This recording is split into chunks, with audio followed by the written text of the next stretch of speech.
make us more human. I don't know quite exactly what I mean. It expands our humanity. And as you watch the stories of people, you can say, oh, he's so different from me. Or, oh, she's just like me. But we all come from different rivers, but we blend into the same river, and we all have joy, we all are lonely, we all have anger, we all have jealousy, but it's different, but we're all the same. And these stories, listen to them and see who you are and who they are. Okay? I just think stories are wonderful. And, these are all stories from people's lives. They wrote them, they rewrote them, and then they add characters. I don't know if you know, theater began in Greece. And first they were just choruses singing stories. And then, I think it was Aeschylus said, well, we can put a character in. And then somebody said, oh, we could put two characters in. And theater began to grow in Greece. So some of us have created characters. Look for them. That's one of the things we worked on to make the pieces more theatrical. And I won't tell you any more. Where's Elliot? Right here. Go right ahead.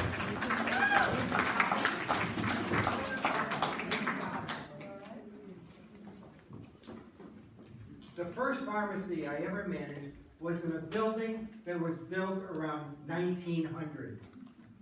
I'm not that old.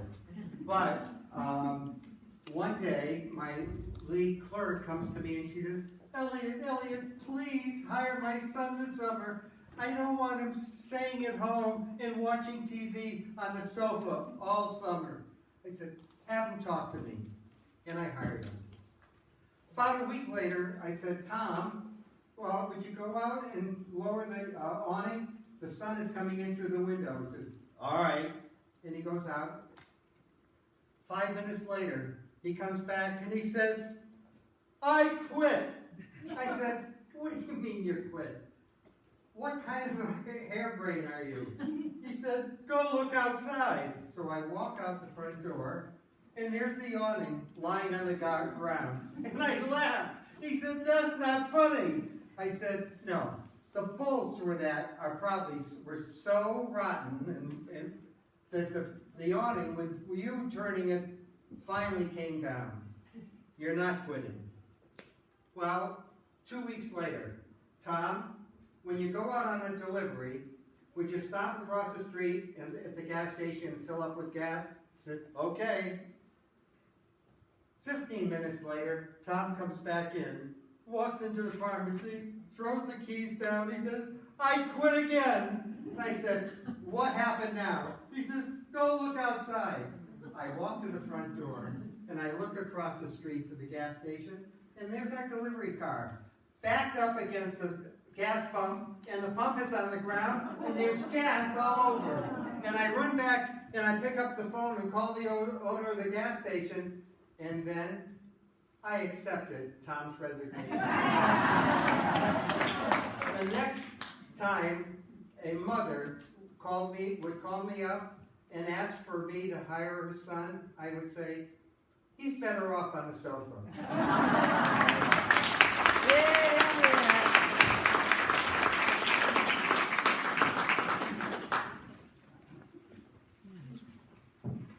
Yay, Marlene. No.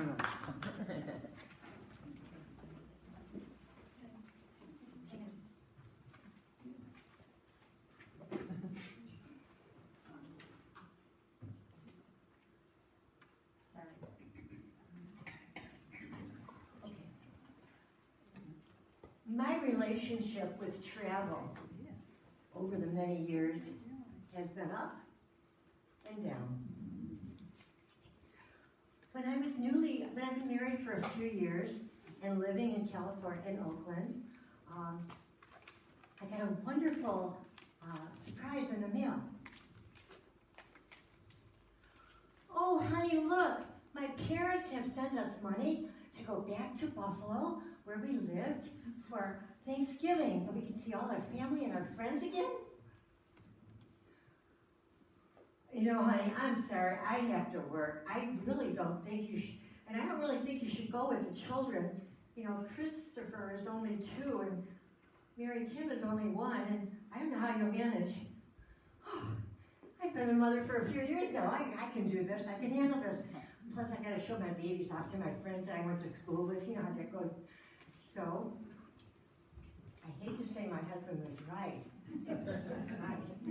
So we got on the plane, and I was sitting with Mary Kim in my lap, and Chris was on the aisle seat. Well, he was over 2 now, and he loved to use his little legs, so he was supposed to be playing with his little, truck and car, but he was trying to get away and run down the aisle.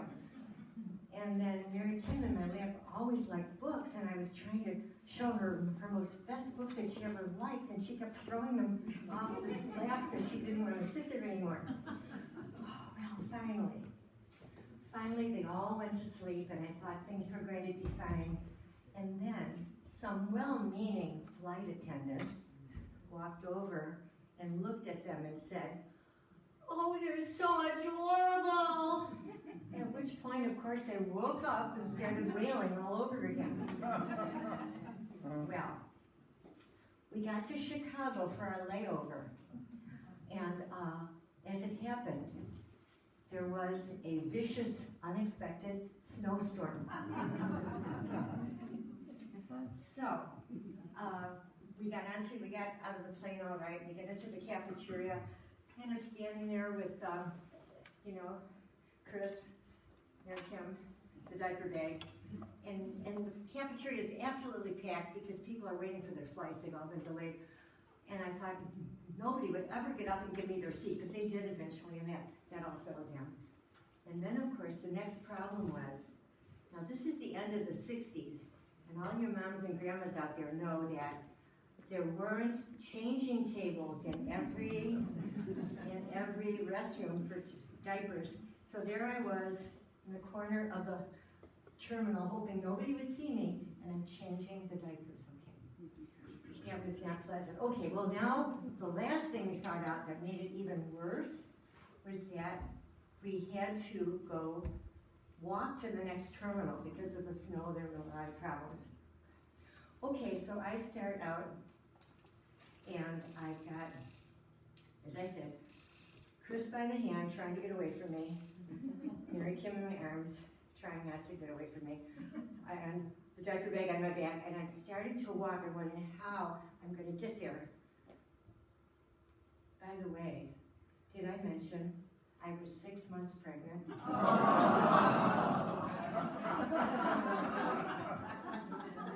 So along came this, I swear, St. Christopher type, big, tall guy, broad shoulders, handsome. "Ma'am, you look like you could use a little help." He put Chris on his shoulders, the ever-popular diaper bag on his back. I carried Mary Kim, and we got on the plane.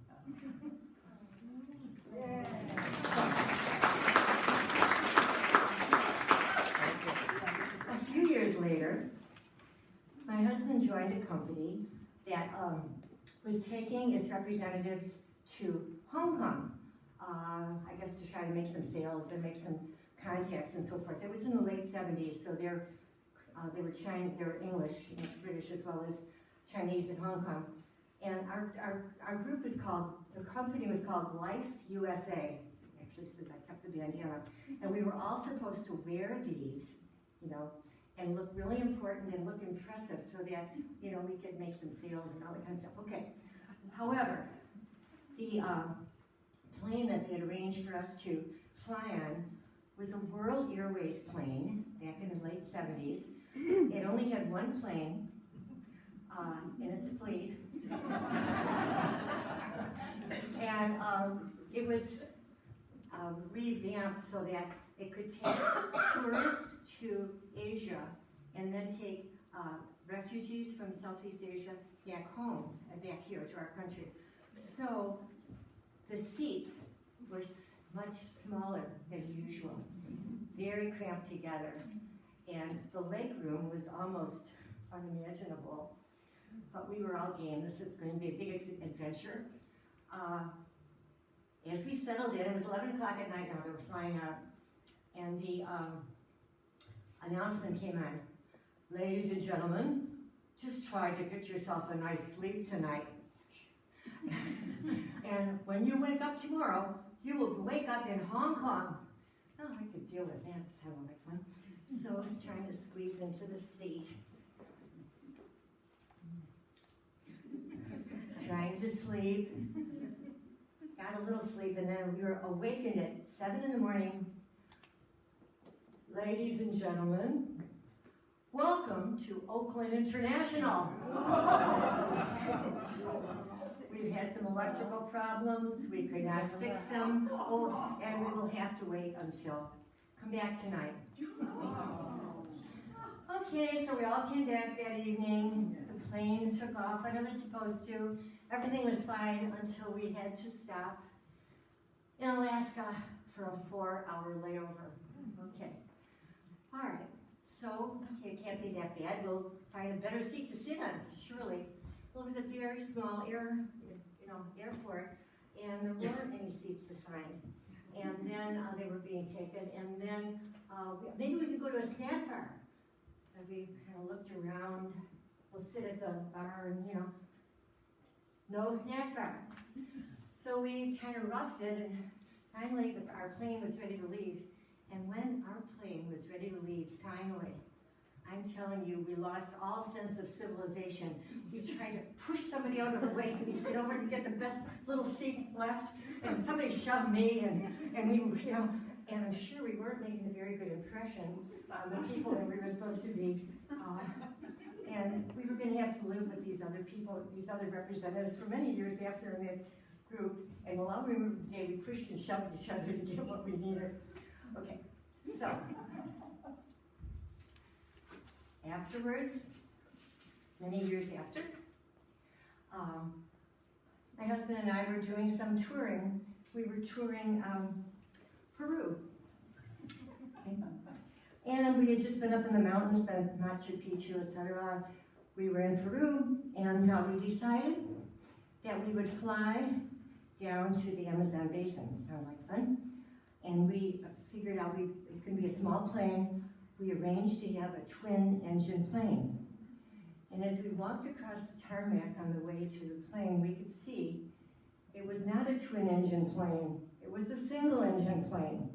Okay, the Amazons are the Andes are very sharp and packed together, and we got on the plane, and I was really nervous about it, and then the co-pilot got on the 6-person plane and said, all of you here I want you to take these oxygen masks. I want you to put them on immediately if I tell you.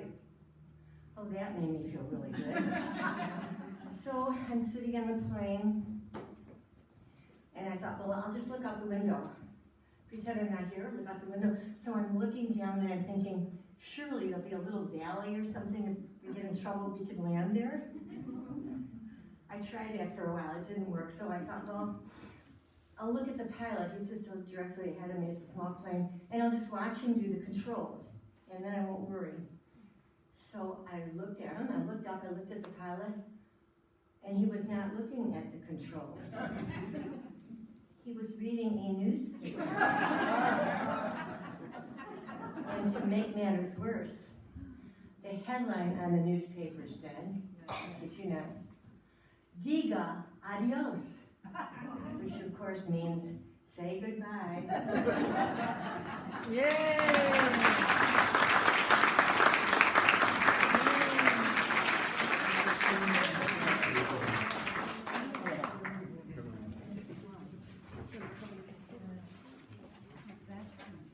Afternoon. One of the things that's almost universal amongst pilots is the feeling one gets flying in the air, free from the bonds of the earth. orgasmic feeling of ecstasy that one gets of total freedom. It's incredible. Once you're up in the air, you never want to come down again. It's an addiction, and it becomes an addiction. It's 1960, and I'm learning how to fly.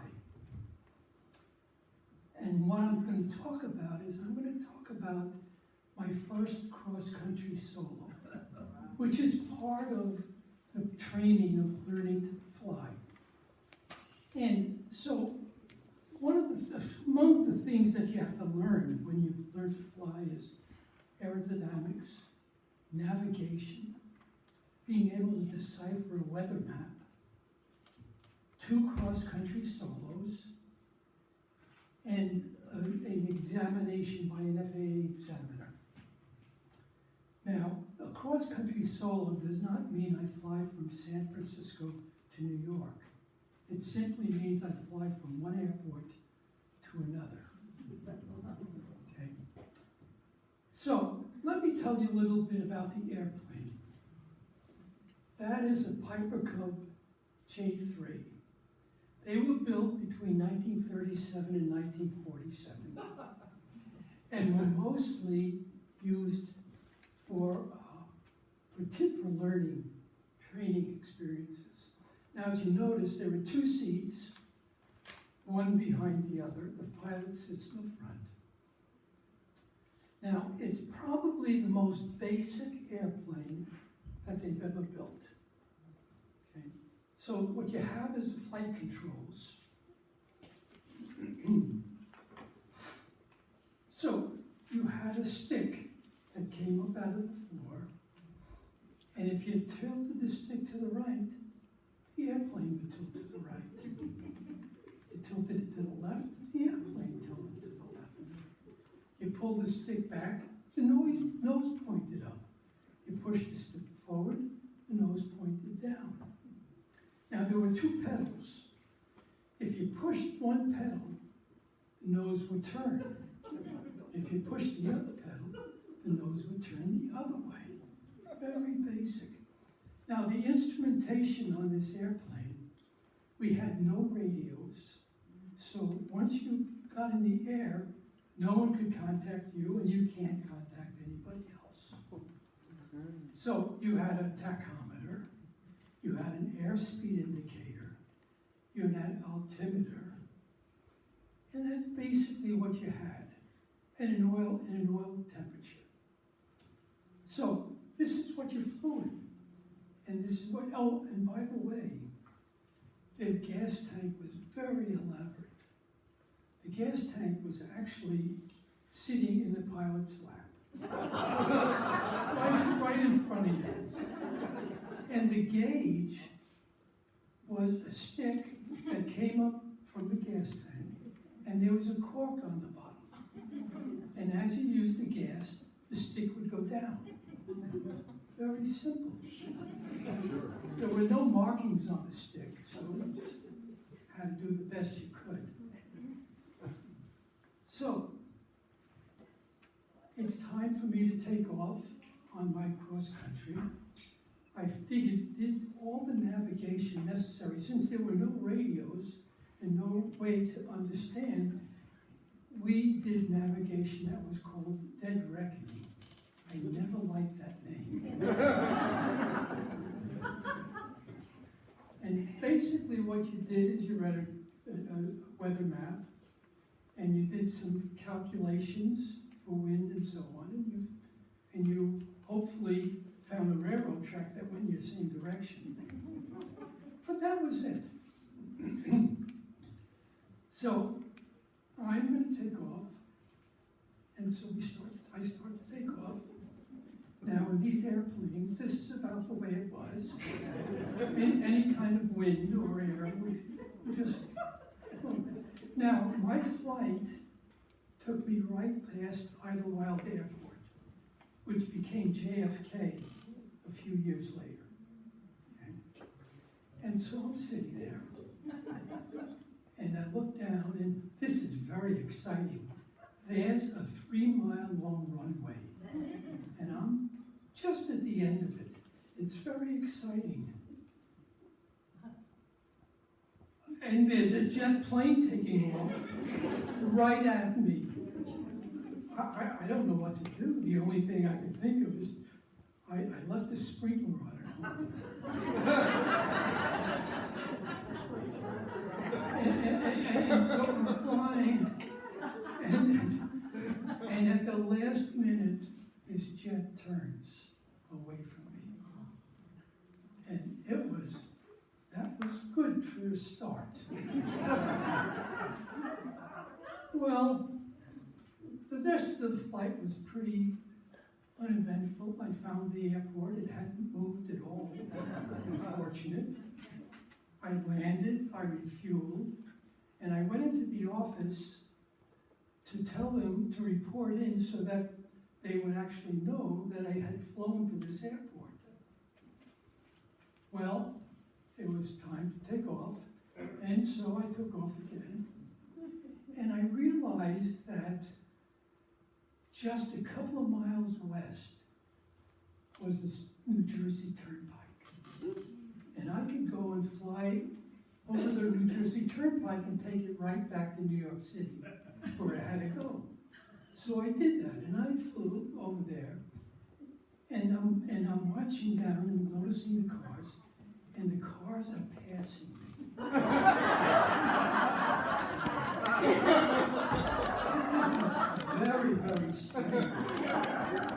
What happened is the wind had changed, and it had become much stronger than a headwind, so I was going about 50 miles an hour ground speed, and watching all the cars go by.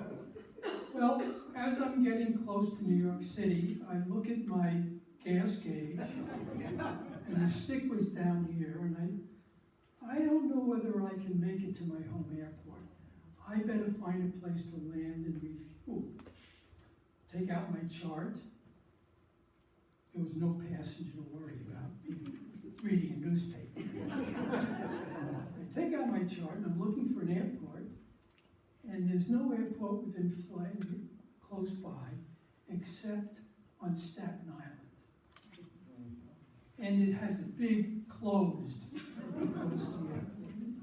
Well, I decided I'm going to take a chance, and I'm going to land there and see what happens. So I land, and there's not a soul around, but there's a little building, and I go into the building, there's an elderly lady sitting there, and I tell her what's going on, and she says, well, you got to take care of yourself. There's a gas truck out back. Take the gas truck, fill up the airplane. Fine. Well, I do that, and then I walk out to the airplane, and I realize, I didn't tell you, I forgot to tell you, there is no starter on this airplane. And the way it's normally started is that the pilot gets into the cockpit, you put the brakes on, and you crack the throttle a little bit, which is like the gas pedal, crack the throttle, and then somebody outside goes there and they spin the propeller. Well, there seems to be part of that formula that's missing, like the other person. So I don't, there's nothing more to do but to do it. And so I put the brakes on, and I cracked the throttle, hoping that I didn't crack it too much. If I did, the plane could take off by itself. So I go over there, and okay, and I spin the prop, and it doesn't chase me down the runway. It's a really good sign. So get back in the airplane, take off, and head for home. Past New York City, out to Long Island, where my airport is. And I land. And I go into the office, and the first thing I hear is, Idlewild Airport called about one of our airplanes interfering with their whole flight pattern. Me? Anyway, the next thing they said was, where the hell were you? We were worried about the airplane.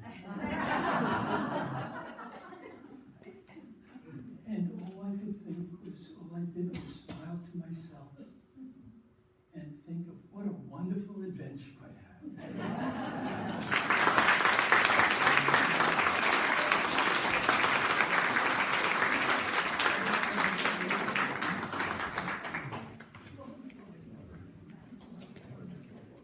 Summer camp.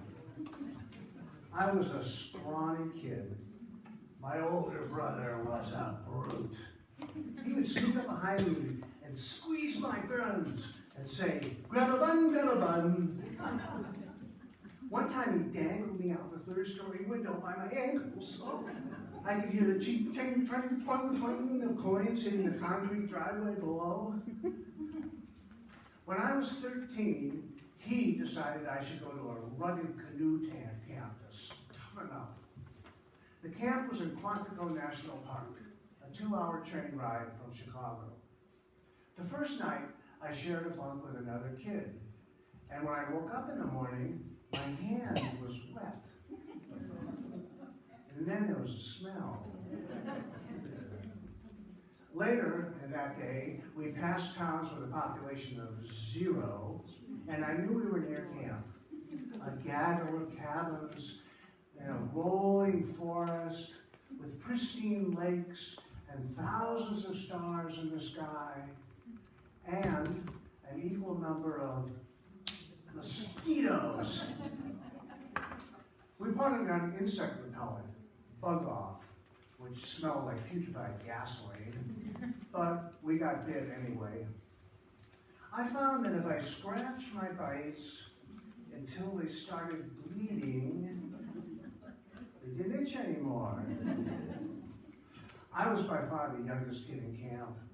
All the other guys were rugged football players in training. They would paddle me out into the middle of the lake and jump up and down the rails until the canoe tipped over. Dive, dive.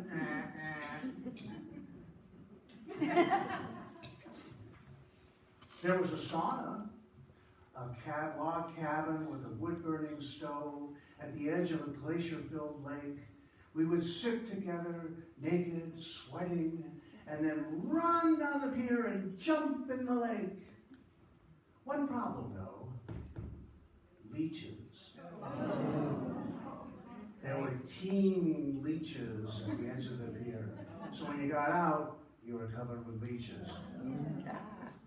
At dinner, we sang, I scream, you scream, we all scream for ice cream, rah, rah, rah, followed by a food fight.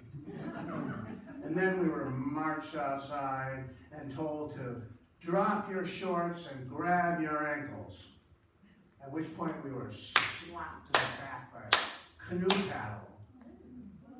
At night, guys would savor their own farts under the covers and invite me to enjoy. The main focus of the camp, though, was the canoe trips. A 2-day, a 5-day, and a 10-day.